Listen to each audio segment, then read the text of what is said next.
issued in 1998 with a NASA JPL agreement to finally reimage the face using this incredibly sophisticated camera flying on the Mars Global Surveyor spacecraft. Things truly seem to be coming together. In 1996, NASA had announced the possible discovery of ancient life in a piece of rock that had come all the way from Mars. Finally, on the 5th of April, 1998, after almost a quarter of a century of waiting, we got from Mars Global Surveyor what should have been an exquisite, much higher resolution image of the face on Mars. Unfortunately, after JPL got through enhancing what came to be known in some circles as the cat box image, there was nothing left to see, which was obviously their intent all along. As you might suspect, NASA and JPL were not the only imaging experts to review the 1998 photographs.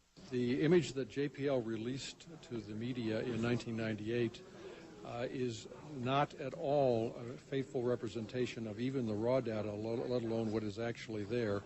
Image processing experts who have now treated the image properly have shown that it does indeed look very much like a hominid face. When we got the original image of the face in 1976, there was always the possibility that it was just a trick of light and shadow or something that was an accident of nature. When we got the high-resolution image, to our amazement, all of the secondary facial features were there too.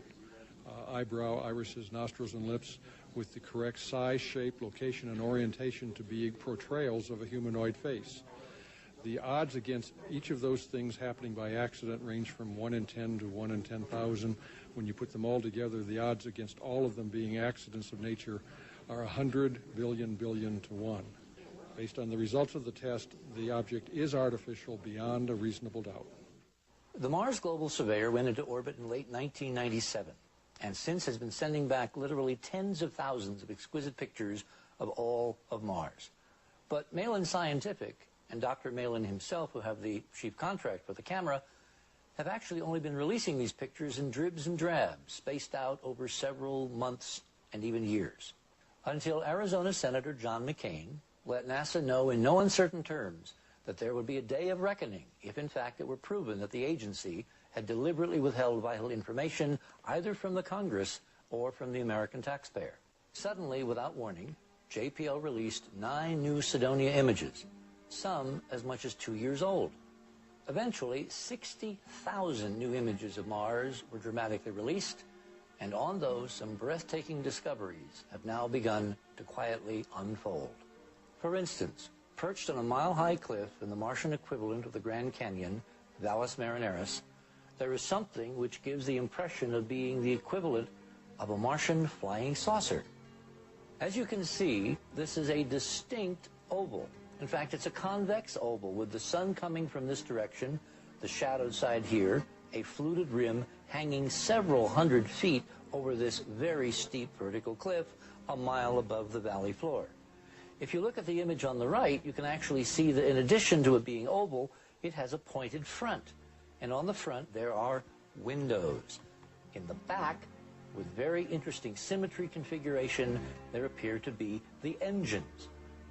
In June of 2000, we discovered potentially our most extraordinary artifact, this mile-long, several hundred-foot-wide structure with translucent exterior, a brilliant sun glint, and evenly spaced ribs that looks for all the world like an artificially constructed glass tunnel, which some have termed, like Arthur Clarke, a glass worm on the surface of a planet where it has, again, no business being. We have over a mile-long, curvilinear, convex structure with these extraordinary ribs that appear to be some kind of structural support. And right in the middle, there's a brilliant sun glint and a darker shadow, indicating in the model that this is a constructed object, that maybe it's a transportation tube. And this little thing, which actually is several hundred feet wide on the scale of the photograph, is perhaps a car, trapped in the middle of the tube when whatever disaster hit Mars and broke the tube at this point hit the planet. It's sometimes hard to gauge what's going on Mars from a two-dimensional photograph, so what we did was go to one of our Enterprise mission colleagues, Chris Joseph, and ask him to submit this image to a shape from shading algorithm. What that allows us to do is to recreate a three-dimensional construction of the two-dimensional form. And what we clearly see is an undulating glass-like tunnel with a sharp break at the position of the car, continuing on down the valley, as one would expect of a greatly eroded ancient artificial structure on the planet Mars. Because this is such a controversial discovery, what we did was what you do in any science, go to another opinion. So we got Kinthea and Fred Torres to generate a moving animated diagram of the same structure using the same shape from shading algorithm.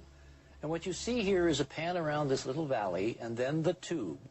And if you look carefully over here, you can see that there's a definite 3D structure to this object with regular spaced ribbing high above the valley floor.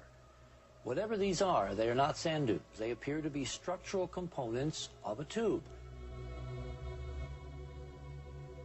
And as we continue to pan down this valley, which is created by some unknown geological process long after this tube was ever built, you can see that these ribs are on the edges of the valley, not along the floor, something again that sand dunes just don't do. So what we seem to be seeing is the most extraordinary Mars surveyor find, namely a huge work of megalithic engineering lying on an ancient Martian plain. The great mystery at this point seems to be if the Enterprise mission and its colleagues can find all this and so much more, then why can't NASA? Or is there something more? Is it possible that they have seen what we have seen and also understand what's really there, but have a reason